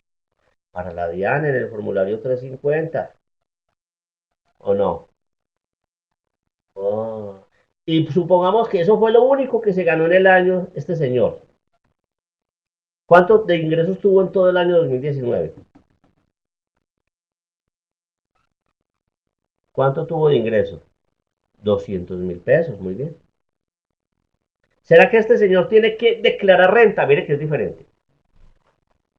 No. ¿Será que este señor paga impuesto o no? ¿Paga impuesto de renta? Es que no. ¿Quién dijo que no, muchachos? Claro, y ya lo pagó. ¿Cuántos fueron los ingresos de ese señor? 200.000 pesos. ¿Cuál fue el impuesto de este indigente? 12.000 pesos. Porque él es contribuyente, porque el artículo sexto del Estatuto Tributario dice, el impuesto de renta, artículo sexto del Estatuto Tributario dice, el impuesto de renta de las personas naturales, residentes, que no estén obligadas a presentar declaración de renta, como el caso de este señor, es una persona natural que no está obligada a presentar declaración, dice, el impuesto de renta es igual a todas las retenciones que le practicaron durante ese año. Y miren cómo son las cosas. Este señor, con 200.000 pesitos, pagó un impuesto de 12.000 pesos. En cambio, un pensionado en Colombia, que de hecho les digo, yo soy un seguidor de que a los pensionados hay que cobrarles impuestos. No es justo, antes de que me miren feo, no los estoy viendo. Obviamente no a todos los pensionados, yo grabaría a los pensionados que ganen de 10 salarios mínimos en adelante, ¿sí? Pero es que esta norma no la han dejado pasar en el Congreso. Cada vez que un congresista ha tratado de pasarla, ahí mismo dicen, es que a los pensionados le van a cobrar impuestos y como el pensionado, la mayoría de los pensionados no sabe, no entiende, Ellos que pensarán, no es que yo me gano un salario mínimo, ¿cómo me van a hacer pagar impuestos? No, lo que busca el Estado es graben a los pensionados que se ganen siquiera más de 10 salarios mínimos. Es que la exención que tienen los pensionados, muchachos, es grandísima. Un pensionado, para pagar 20.000 pesos de impuestos, tiene que ganarse por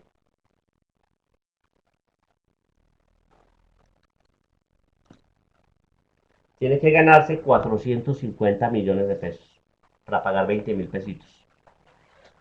O sea que un pensionado que se ganó 400 millones de pesos el año pasado, ¿cuánto va a ser el impuesto? Cero. En cambio, el pobre indigente que se ganó 200.000 pesitos, ¿de cuánto fue su impuesto?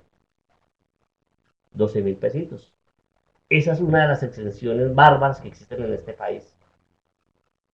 Entonces, hay que entender eso, que cuando monten eso en el Congreso de la República, hay que ayudar a entenderles a los pensionados. No, a ustedes no los van a grabar los que tengan ingresos pequeños, un salario mínimo, 2 salarios, 5 salarios, que empiecen a grabarlos a partir de 10 y que sea una tarifa progresiva, pero no la exención que hay en estos momentos, que es exagerada. ¿Listo? Entonces, mire, lo ilógico será, entonces la pregunta es, ¿será que cumple con el principio de equidad? Que al indigente con ingresos de 200.000 pesos el impuesto fueron 12.000, pero al pensionado que se ganó 400 millones el impuesto es cero. Haga clic. ¿Listo? Ahí les dejo a ustedes, muchachos, para que analicen esta situación. ¿Listo?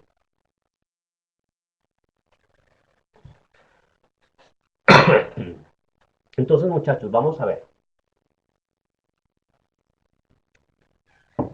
La Constitución Política, en su artículo 95, numeral 9, establece que todos estamos invitados a ayudar a financiar los gastos, costos, inversiones y la financiación del Estado colombiano, bajo los principios de justicia, de equidad y de proporcionalidad. ¿Listo? Y recuerden que cuando hablamos de equidad, la, en Colombia, para efectos tributarios, la equidad va ligada ¿a qué?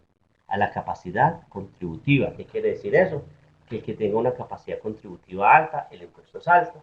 El que tenga una capacidad contributiva baja, el impuesto es bajo o nulo. ¿Sí esto? Que eso lo vemos en la noche del día anterior. ¿Listo? Entonces vamos a ver. En función, en función de esa norma, del artículo 95 de la Constitución Política de Colombia, es entendible que todos, absolutamente todos, estamos invitados a contribuir a financiar todas esas cargas públicas. Pero entonces el Estado mismo dice, oiga, pero cómo hago yo para establecer qué le cobro a mis contribuyentes?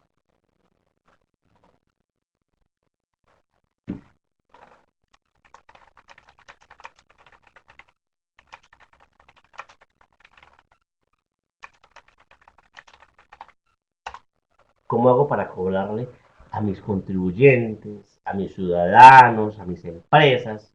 ¿Cómo hago para cobrarles unos tributos en función de los principios de justicia, de equidad, de proporcionalidad? Entonces,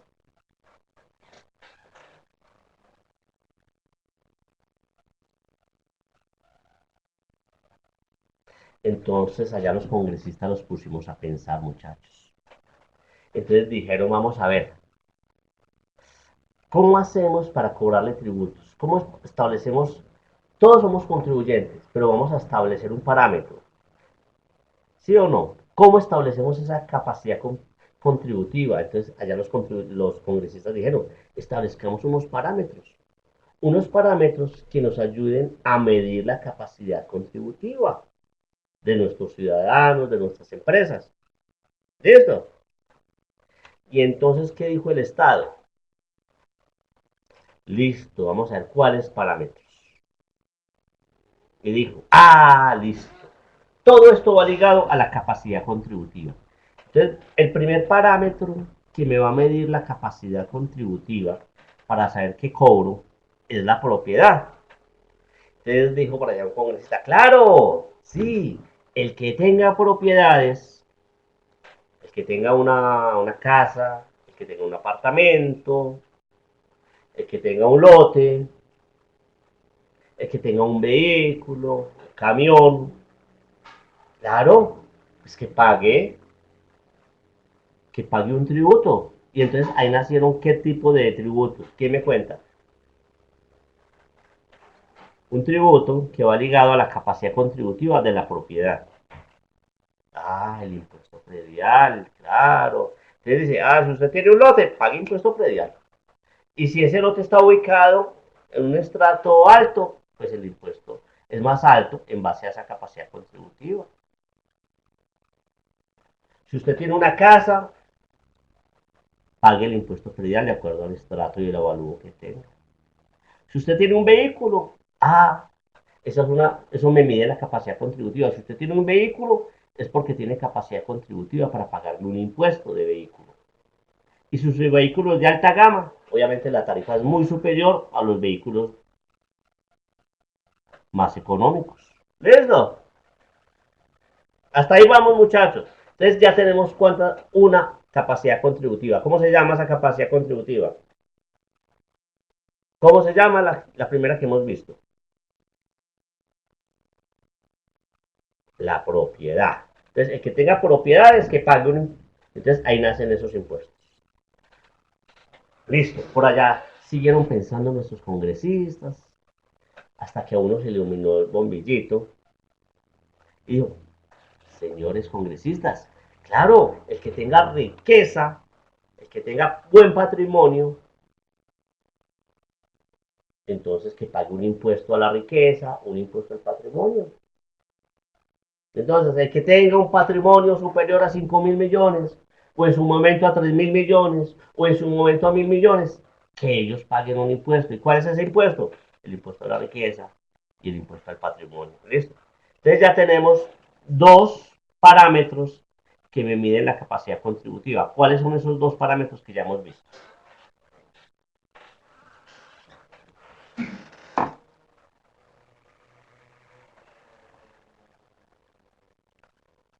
La propiedad y la riqueza o patrimonio. Listo, muy bien.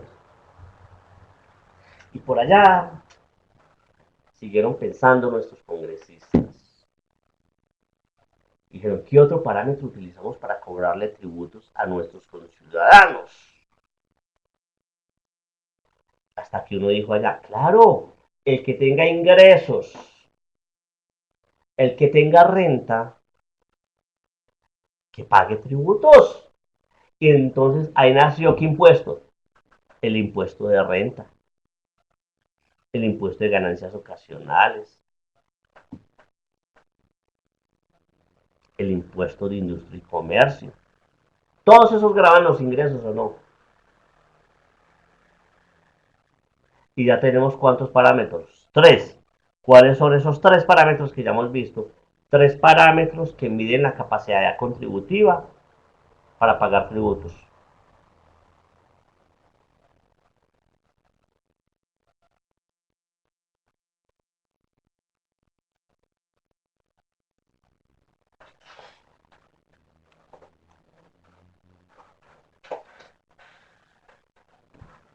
Uh -huh.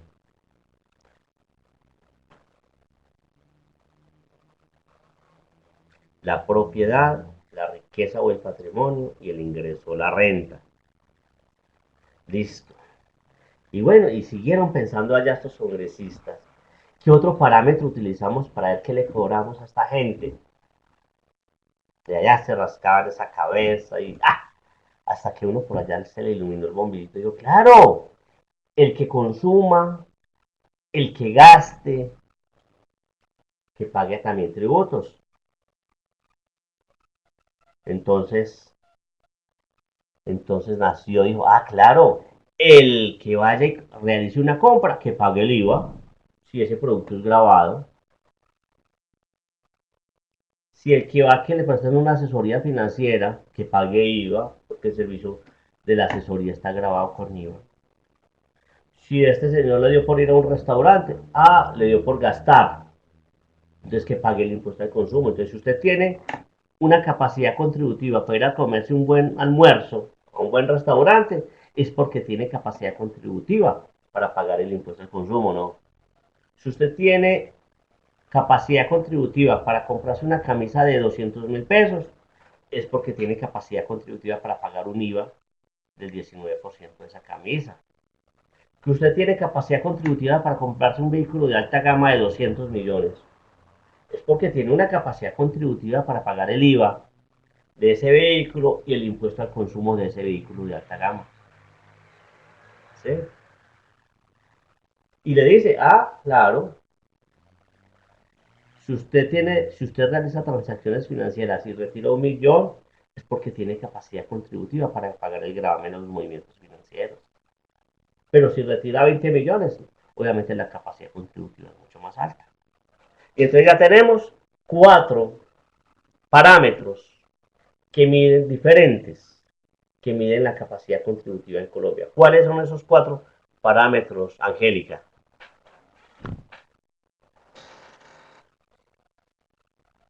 Angélica, ¿estás?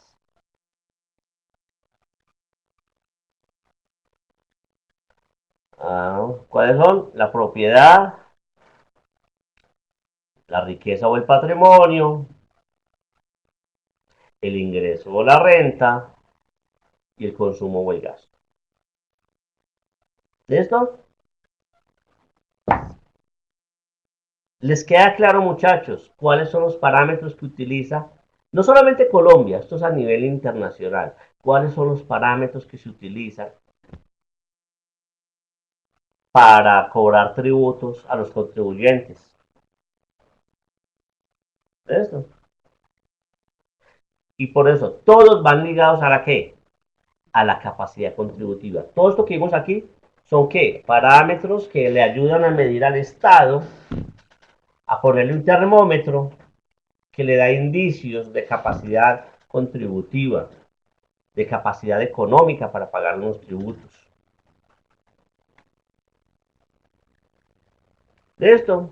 Preguntas, muchachos, inquietudes.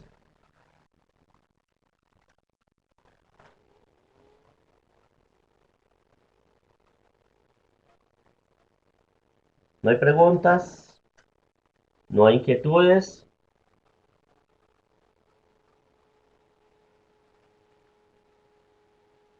¿Todo muy claro o todo muy confuso, muchachos?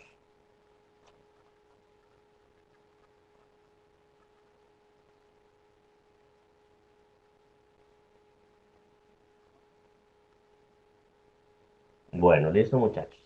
Entonces, miren, ustedes han visto que por lo general durante estas dos charlas, el día de ayer y el día de hoy, yo lo que he hecho es básicamente hablar de tributos. ¿Sí? Hablar de tributos. Entonces, cuando hablamos de tributos, es ese término general, amplio. Entonces, ahorita vamos a tratar de descomponer el término de tributos en tres. Los tributos se clasifican en qué, muchachos? En impuestos, en tasas y en contribuciones. O sea que una contribución es un tributo, ¿sí o no?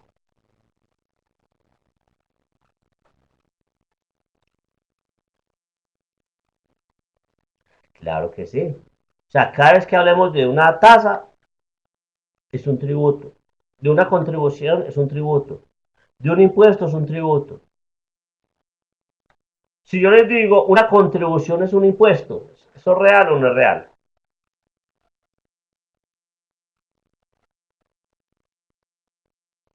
Claro que no, una contribución no es un impuesto. Una tasa no es un impuesto. Un impuesto no es una contribución. Pero un impuesto sí es un tributo. Una tasa sí es un tributo. Una contribución sí es un tributo. ¿Listo? Pilas con eso. Yo lo que quiero es que no aprendamos, o más bien, yo lo que quiero es que aprendamos a distinguir cuál es la diferencia que se da entre cada uno de estos tres conceptos.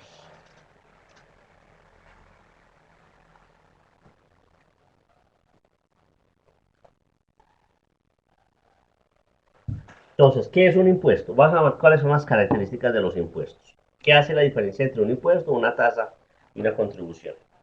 Entonces, los impuestos, la primera característica que tiene es que se cobra indiscriminadamente a todo ciudadano y no a un grupo social, ni profesional, ni económico determinado.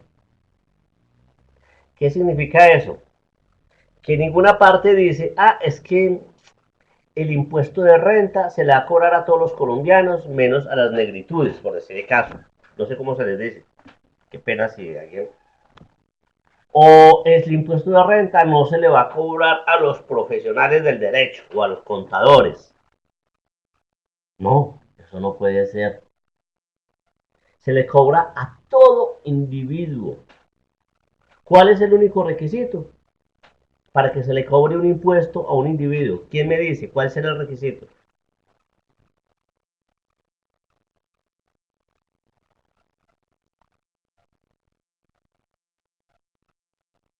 Mm, ¿Cuál será ese requisito? Que se den los qué?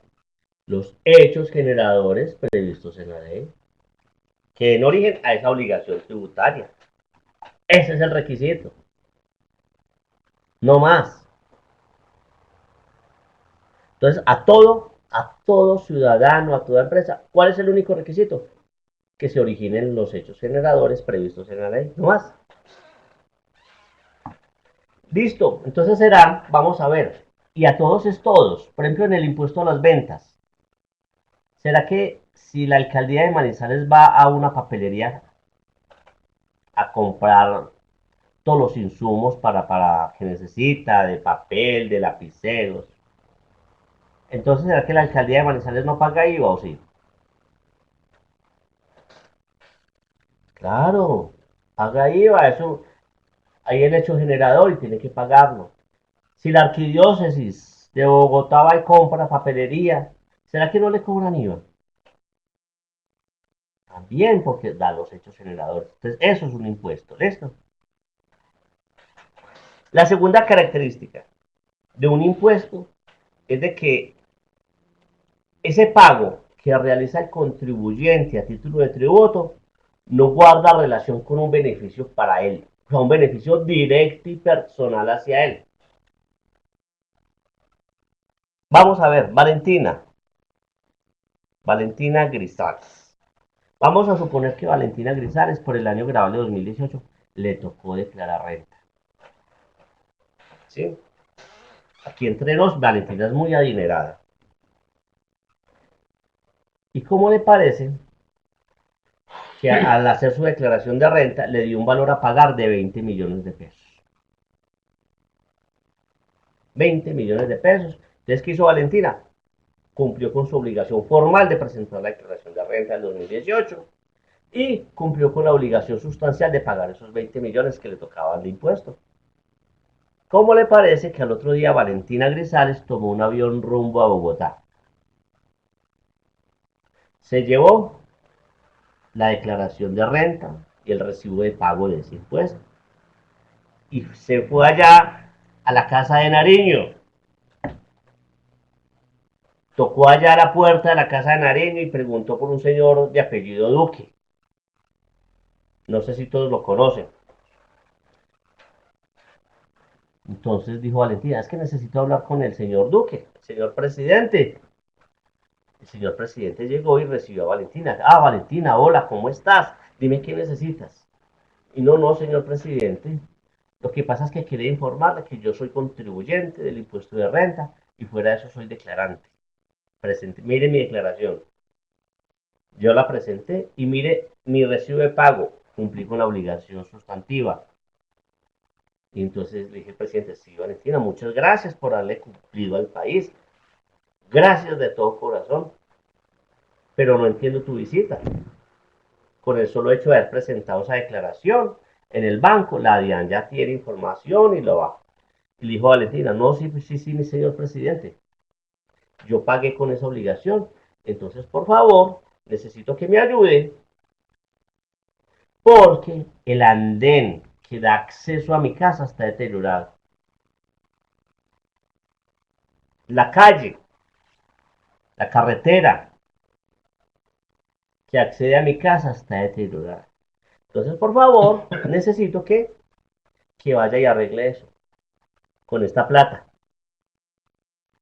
¿Ustedes qué creen que qué les va a decir el presidente Duque a Valentina, que fue a visitarlo con esa solicitud?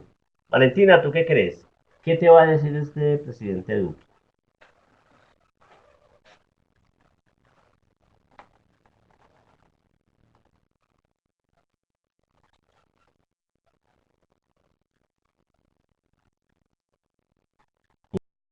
¿Mm? Valentina, que no da por qué. ¿Por qué, Valentina? Que no da lugar la petición que estás haciendo. ¿Por qué?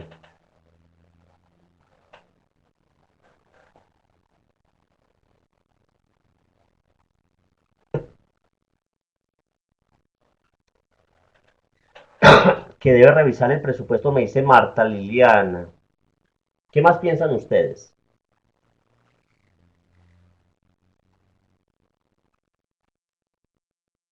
Mm, entonces, ¿qué le va a decir el Estado? Le va a decir, no, Valentina, muchas gracias de todo corazón, pero es que ese dinero que tú acabas de cancelar a título de impuesto, por allá la DIAN me lo recauda y me lo mete en un costalito.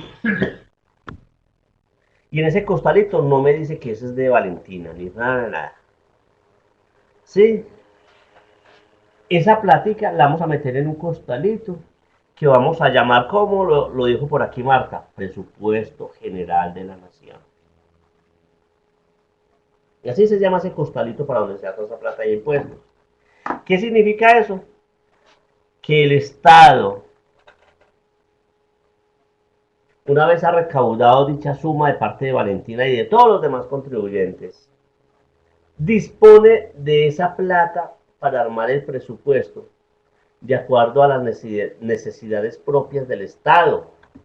Entonces el Estado va a decir, vean, este dinero que hemos recaudado, estos 150 billones de pesos, vamos a utilizar tanto para gastos de funcionamiento, tanto para transferencias, tanto para acueducto y saneamiento básico, tanto para inversión, tanto para el servicio de la deuda interna y externa, y listo. ¿Y dónde vieron ustedes en el presupuesto a Valentina?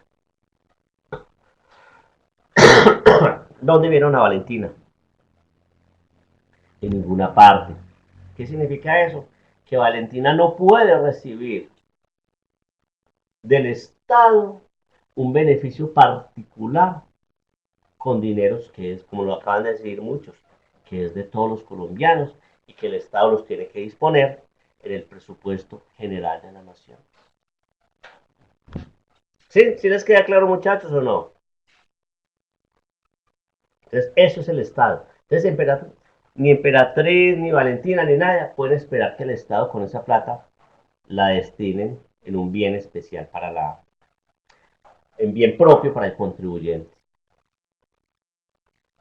¿Y cuál es la última característica entonces? Que el pago de los impuestos no es discrecional, no es si quiere, no es si le da la gana. Ay, no, yo no voy a pagar impuestos de renta, no, qué pereza, qué pena.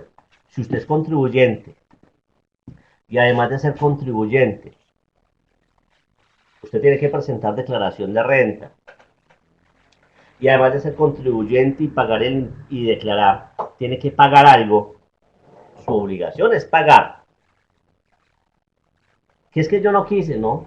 Si la DIAN tiene las herramientas para fiscalizarle esa operación y se dio cuenta de que Emperatriz no quiso pagar el impuesto, no declaró, entonces la DIAN misma le puede hacer el cobro. Primero obviamente le va a hacer una fiscalización, una auditoría y posteriormente le va a decir, usted sí tiene que pagar estos 20 millones de pesos y si usted no los paga, ¿qué puede pasar? ¿Qué pasa si no paga ese impuesto?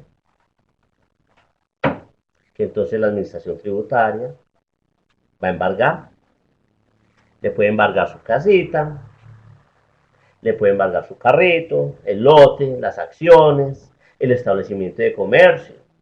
Y obviamente le va a aplicar las sanciones si hay lugar a ellas. ¿Listo? Entonces, cuando hablemos de impuestos, ese pago no es opcional ni discrecional. Si se dieron los hechos generadores previstos en la ley, en las normas sustantivas que vimos hace un ratico del estatuto tributario, qué pena. Usted tiene que ayudar a contribuir, esa es la norma.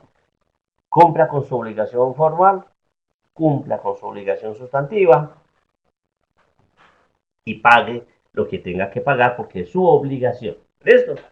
Muchachos, muchachas, preguntas hasta aquí, inquietudes. ¿Mm?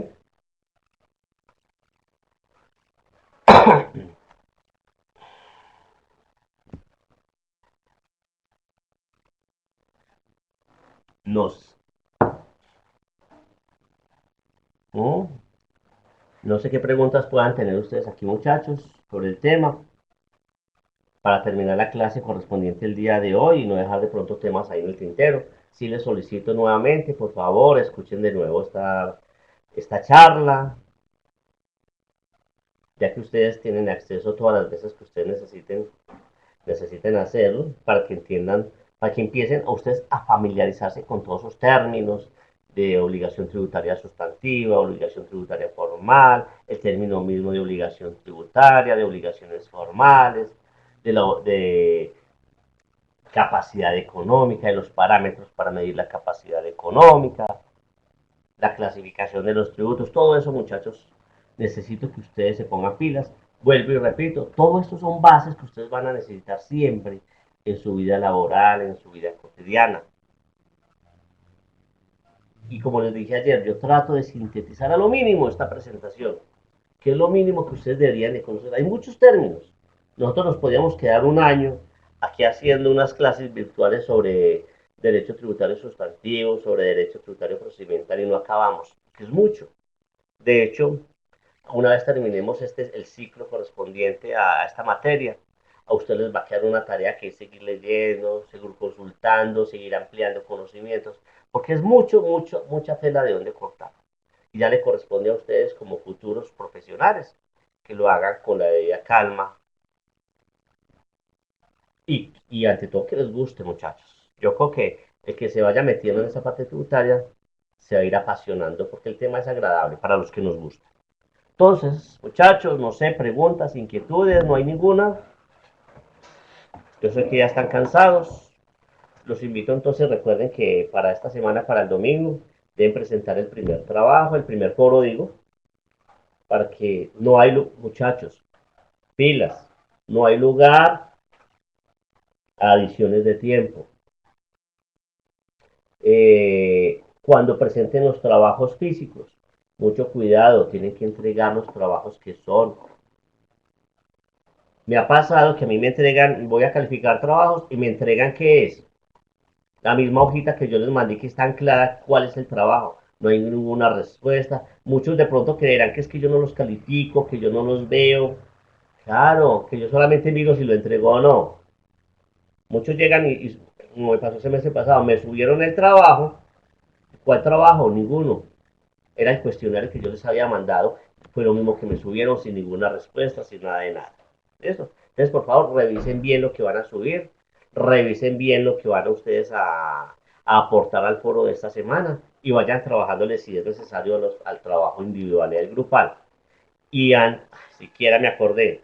Recuerden que el trabajo grupal es grupos de 4 personas mínimo, máximo de 5 personas. No quiero trabajos individuales, por favor, porque esa es la idea que tiene la universidad. Si lo está haciendo trabajos colaborativos, es para que lo hagan exactamente ustedes de esa forma. Entonces, el trabajo grupal, mínimo 4, máximo 5. ¿Listo? Mínimo 4, máximo 5. Para que desde ahora empiecen a hacer sus grupos y empiecen a realizar dicho trabajo. ¿Listo? Entonces, muchachos, si no hay preguntas, si no hay inquietudes, voy por terminar la sesión de esta asignatura de Derecho Tributario Sustantivo del día 21 de enero del año 2020. Feliz noche para todos y muchas gracias por su atención.